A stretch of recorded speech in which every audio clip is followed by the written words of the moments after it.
Assalamualaikum warahmatullahi wabarakatuh. Sebelumnya, sempatkan menulis sholawat kepada Rasulullah Shallallahu Alaihi Wasallam di kolom komentar. Insya Allah bisa menjadi bukti kecintaan kita untuk mendapat syafaat kelak di akhirat. Semoga kita tetap dalam keadaan sehat walafiat dan selalu diberikan rezeki yang berlimpah oleh Allah Subhanahu wa Ta'ala. Amin ya Rabbal Alamin. Saudara-saudaraku yang dirahmati Allah, sholat tahajud dikenal sebagai ibadah yang sangat mulia dan istimewa dalam Islam. Ia dilakukan di waktu sunyi ketika kebanyakan manusia terlelap, dan sering disebut sebagai sholatnya orang-orang yang dekat dengan Allah. Banyak hadis yang menjelaskan keutamaannya, mulai dari penghapus dosa, pembuka pintu rezeki, hingga pengangkat derajat seorang hamba di sisi Allah.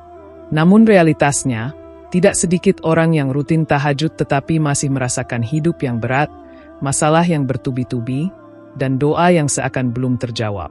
Kondisi ini sering menimbulkan kegelisahan batin. Sebagian orang mulai bertanya-tanya, apakah tahajudku kurang benar?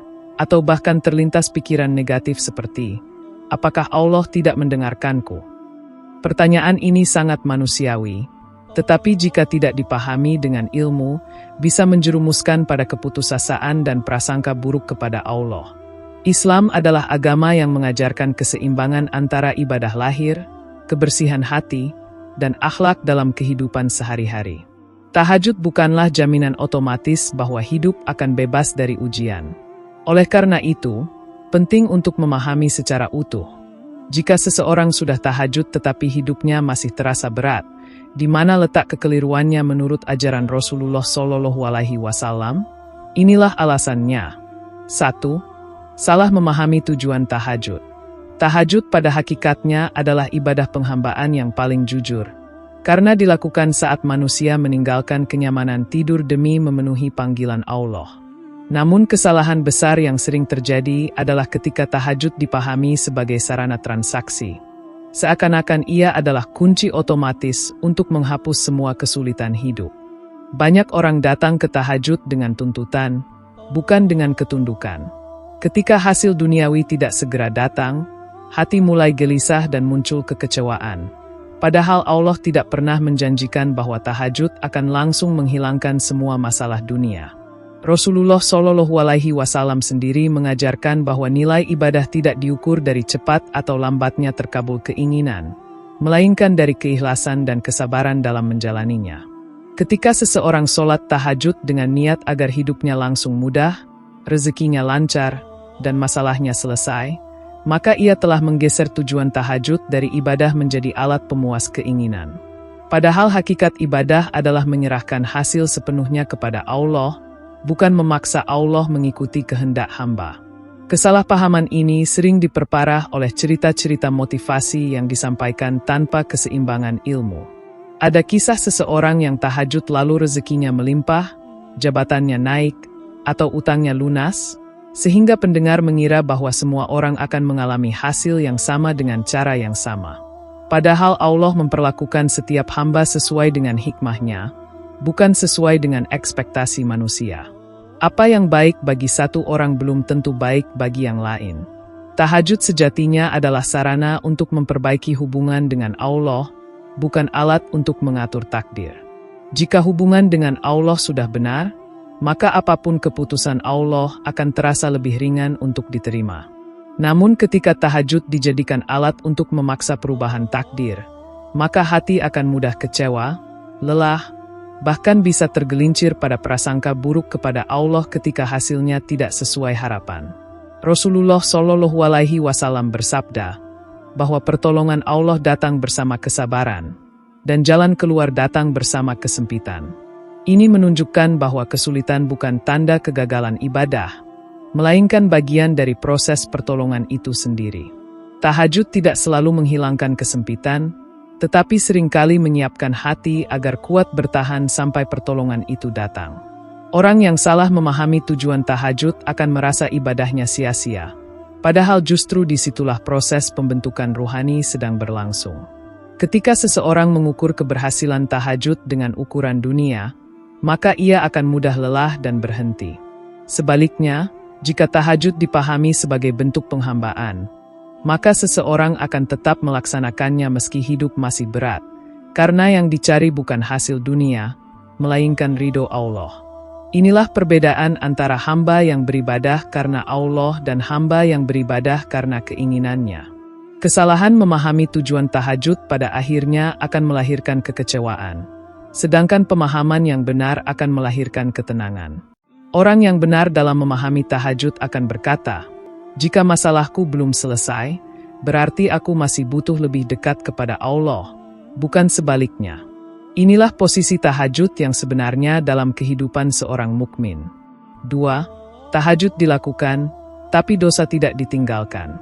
Kesalahan kedua yang sangat sering terjadi adalah ketika seseorang rajin tahajud, tetapi tidak bersungguh-sungguh meninggalkan dosa-dosa yang terus ia ulangi. Ia bangun malam, berdiri lama dalam sholat, tetapi di siang hari masih ringan melanggar larangan Allah. Dalam kondisi seperti ini, tahajud menjadi ibadah yang terpisah dari kehidupan, bukan ibadah yang mengubah kehidupan. Padahal tujuan ibadah adalah transformasi diri, bukan sekadar rutinitas. Para ulama salaf telah lama mengingatkan bahwa dosa adalah penghalang terbesar datangnya keberkahan. Imam Hasan al-Basri dengan tegas mengatakan bahwa dosa-dosa kitalah yang membelenggu kaki untuk bangun malam dan membelenggu hati untuk merasakan manisnya ibadah. Artinya, meskipun seseorang secara fisik mampu tahajud, dosa-dosa yang terus dipelihara dapat menghalangi cahaya tahajud masuk ke dalam hatinya. Rasulullah Shallallahu Alaihi Wasallam bersabda bahwa seorang hamba bisa terhalang rezekinya karena dosa yang ia perbuat. Rezeki dalam hadis ini tidak hanya bermakna harta, tetapi juga ketenangan, kemudahan hidup, dan keberkahan waktu. Maka tidak mengherankan jika ada orang yang tahajud, tetapi hidupnya tetap terasa sempit, pikirannya berat, dan hatinya gelisah, karena dosa-dosa yang tidak ia tinggalkan telah menutup pintu keberkahan itu sendiri. Dosa yang dimaksud tidak selalu dosa besar yang tampak jelas, tetapi seringkali berupa dosa yang diremehkan. Lisan yang sering menyakiti, janji yang diingkari, hak orang lain yang ditahan, pandangan yang tidak dijaga, atau hati yang penuh iri dan dengki. Dosa-dosa seperti ini sering dianggap sepele, padahal dampaknya sangat besar terhadap hubungan seorang hamba dengan Allah. Kesalahan terbesar adalah ketika seseorang merasa tahajudnya sudah cukup untuk menutupi dosa-dosanya. Ia merasa aman karena sudah sholat malam, padahal Rasulullah Shallallahu Alaihi Wasallam mengajarkan bahwa amal soleh tidak akan diterima jika disertai dengan kemaksiatan yang terus dilakukan tanpa taubat. Tahajud bukan penghapus otomatis dosa yang sengaja dipelihara, melainkan sarana untuk mendorong taubat dan perubahan diri. Allah melihat keseluruhan hidup seorang hamba, bukan satu ibadah tertentu. Jika tahajud tidak membuat seseorang lebih jujur, lebih rendah hati, lebih menjaga lisan, dan lebih berhati-hati dalam mencari rezeki, maka ada yang salah dalam cara tahajud itu dijalankan. Bukan karena tahajudnya buruk, tetapi karena tidak diiringi dengan kesungguhan meninggalkan apa yang Allah benci. Ketika dosa ditinggalkan dan taubat dilakukan dengan sungguh-sungguh, maka tahajud akan berubah dari sekadar rutinitas menjadi sumber kekuatan ruhani. Hati menjadi lebih lapang, beban hidup terasa lebih ringan, dan meskipun masalah belum selesai, jiwa tidak lagi rapuh. Disinilah terlihat bahwa masalah sebenarnya bukan pada beratnya hidup, melainkan pada dosa yang masih dipelihara di balik tahajud yang dilakukan. 3. Hati tidak hadir saat tahajud. Tahajud adalah ibadah malam yang paling menuntut kehadiran hati, karena ia bukan sekadar sholat tambahan, melainkan munajat dan dialog paling intim antara hamba dan Robnya. Namun banyak orang yang secara fisik bangun dari tidur, berdiri menghadap kiblat, membaca ayat demi ayat, tetapi hatinya justru melayang ke urusan dunia. Lisan membaca doa, namun pikiran sibuk menghitung masalah, rencana, dan kekhawatiran hidup. Dalam kondisi seperti ini, tahajud berubah menjadi aktivitas jasmani yang kering dari ruh. Allah memerintahkan hambanya untuk berdoa dengan penuh kerendahan dan kehadiran batin. Karena doa bukan sekadar lafaz yang diucapkan, melainkan pengakuan kelemahan di hadapan Yang Maha Kuasa. Ketika hati tidak hadir, maka doa yang dipanjatkan kehilangan ruhnya, sebagaimana jasad tanpa nyawa. Rasulullah Shallallahu Alaihi Wasallam dengan tegas mengingatkan bahwa Allah tidak mengabulkan doa dari hati yang lalai dan tidak khusyuk, bukan karena Allah pelit memberi, tetapi karena hati itu sendiri tertutup dari cahaya penerimaan. Kesibukan dunia yang tidak selesai di siang hari sering terbawa hingga malam. Pikiran yang terus bekerja membuat hati sulit tenang saat berdiri dalam sholat. Akibatnya, tahajud hanya menjadi rutinitas yang dijalankan demi menggugurkan kewajiban batin, bukan sebagai momen perjumpaan jiwa dengan Allah. Seseorang mungkin merasa sudah lama tahajud, tetapi tidak pernah merasakan kedekatan, ketenangan, atau kelembutan hati, karena hatinya tidak pernah benar-benar hadir. Hati yang lalai juga sering disebabkan oleh kurangnya persiapan sebelum tahajud. Tidur tanpa zikir, makan berlebihan, atau menghabiskan malam dengan hiburan yang melalaikan membuat hati berat untuk khusyuk. Para salaf sangat menjaga apa yang mereka masukkan ke dalam hati di siang hari, karena mereka memahami bahwa malam adalah buah dari siang. Jika siang diisi dengan kelalaian, maka malam pun akan terasa kosong. Kesalahan lainnya adalah terburu-buru dalam tahajud. Ada orang yang ingin cepat selesai, membaca ayat secepat mungkin, dan berdoa tanpa perenungan. Padahal Rasulullah Shallallahu Alaihi Wasallam dikenal memanjangkan bacaan dan menangis dalam sholat malamnya. Beliau tidak sekadar membaca ayat, tetapi merenungi setiap maknanya hingga ayat-ayat itu hidup dalam hatinya. Tanpa tadabbur, tahajud kehilangan daya ubahnya. Ketika hati tidak hadir, seseorang sering merasa heran mengapa hidupnya tidak berubah meski tahajud sudah dilakukan bertahun-tahun. Padahal perubahan hidup dimulai dari perubahan hati. Tahajud yang tidak menyentuh hati tidak akan melahirkan kesabaran, keteguhan, dan ketenangan dalam menghadapi ujian. Yang berubah hanyalah jadwal tidur, bukan kualitas jiwa. Menghadirkan hati dalam tahajud membutuhkan latihan dan kesungguhan. Dimulai dengan niat yang lurus, membersihkan hati dari dendam dan iri, serta memohon kepada Allah agar diberikan kehusyukan. Tidak ada hati yang khusyuk tanpa pertolongan Allah, dan tidak ada pertolongan tanpa kerendahan hati. Ketika seseorang menyadari kelemahannya dan bersandar sepenuhnya kepada Allah, perlahan tahajud akan menjadi kebutuhan, bukan beban. Saat hati benar-benar hadir dalam tahajud, seseorang mungkin tidak langsung melihat perubahan pada kondisi luar hidupnya, tetapi ia akan merasakan perubahan besar di dalam dirinya. Beban terasa lebih ringan, pikiran lebih jernih, dan hati lebih tenang. Inilah tanda bahwa tahajud telah bekerja sebagaimana mestinya, meski dunia belum berubah sesuai keinginan. 4. Tidak sabar terhadap proses takdir. Kesalahan berikutnya adalah ketidaksiapan menerima bahwa tahajud tidak selalu berbuah kemudahan instan. Banyak orang mengira bahwa setelah beberapa malam bangun tahajud, hidup seharusnya langsung lapang dan masalah selesai. Ketika hal itu tidak terjadi, muncul rasa lelah, kecewa, dan bahkan putus asa. Padahal Allah tidak pernah menjanjikan jalan yang instan, melainkan jalan yang penuh hikmah.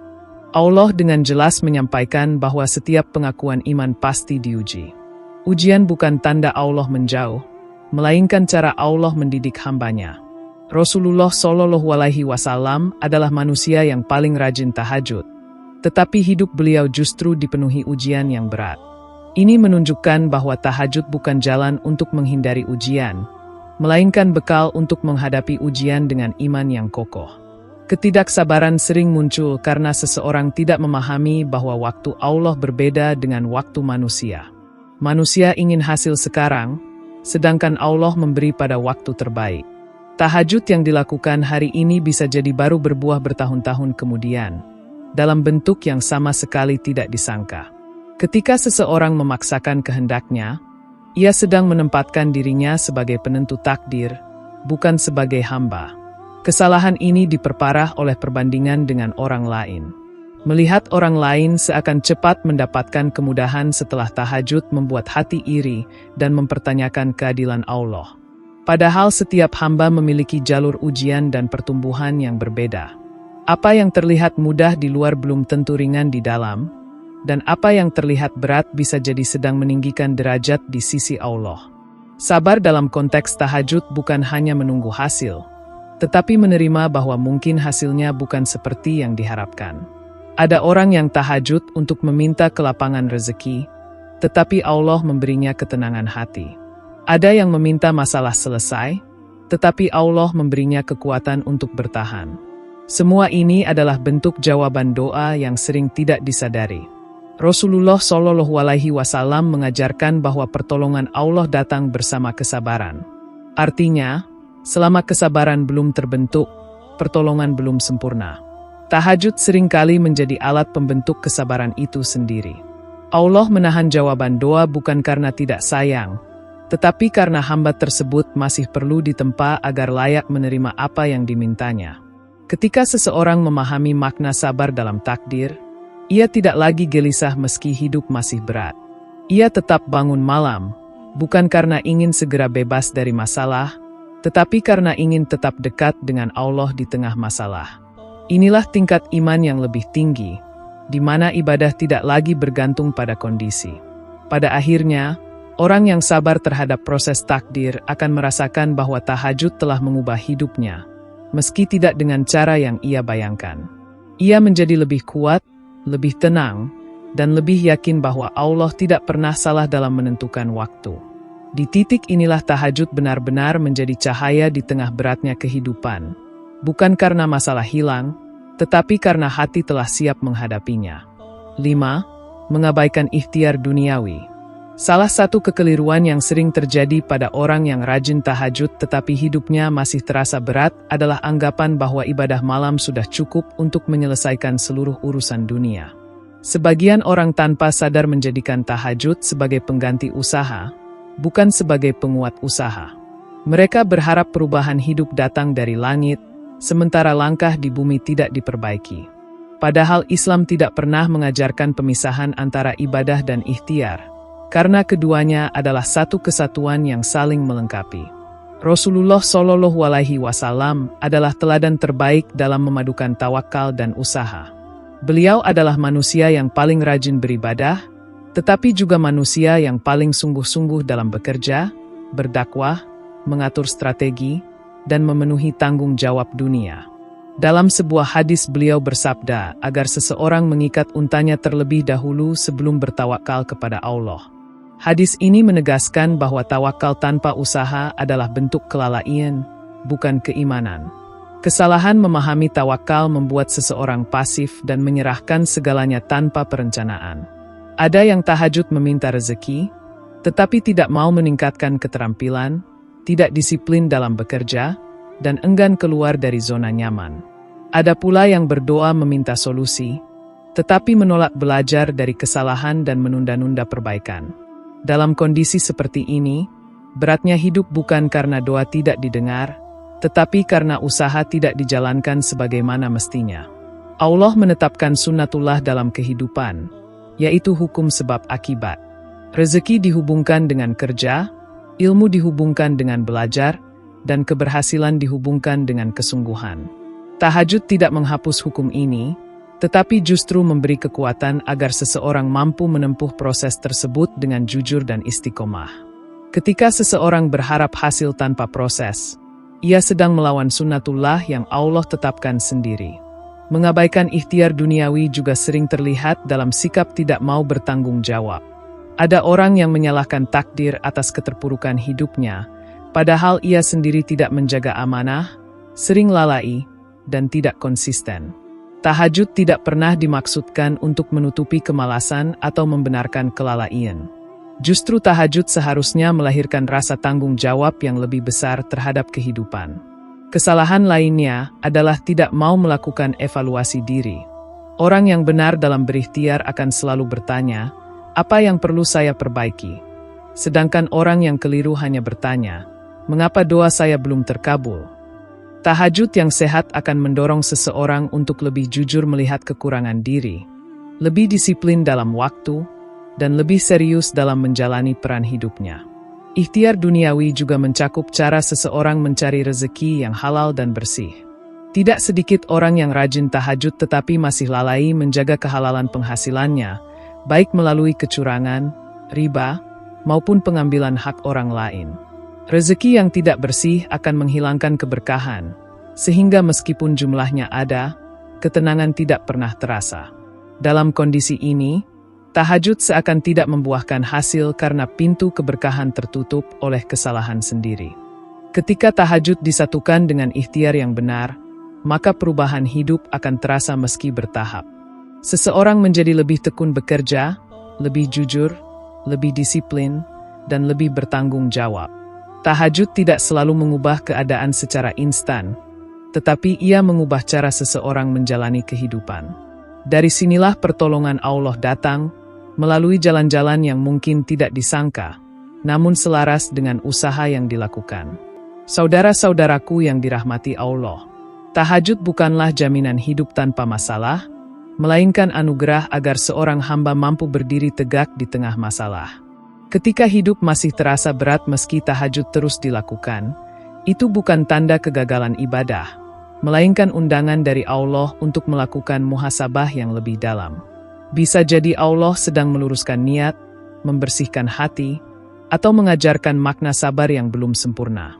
Dalam proses ini, tahajud tetap bernilai tinggi, meski hasilnya belum tampak oleh mata dunia. Kesalahan terbesar bukan terletak pada tahajud itu sendiri, melainkan pada cara memaknainya. Ketika tahajud dijadikan alat tuntutan, rutinitas tanpa hati, atau pelarian dari tanggung jawab dunia, maka manfaatnya tidak akan terasa utuh.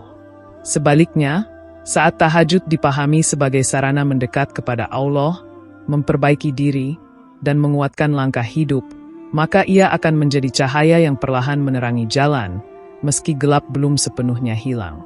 Allah tidak pernah menyia-nyiakan satupun air mata yang jatuh di sepertiga malam terakhir.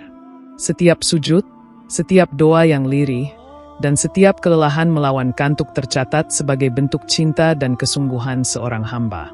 Jawaban Allah mungkin tidak selalu sesuai harapan, tetapi selalu tepat sesuai kebutuhan. Kadang jawaban itu berupa kemudahan, kadang berupa penundaan, dan kadang berupa kekuatan untuk bertahan hingga waktu terbaik tiba. Tahajud yang sejati akan melahirkan hati yang lebih tenang, iman yang lebih kokoh, dan sikap hidup yang lebih bijak.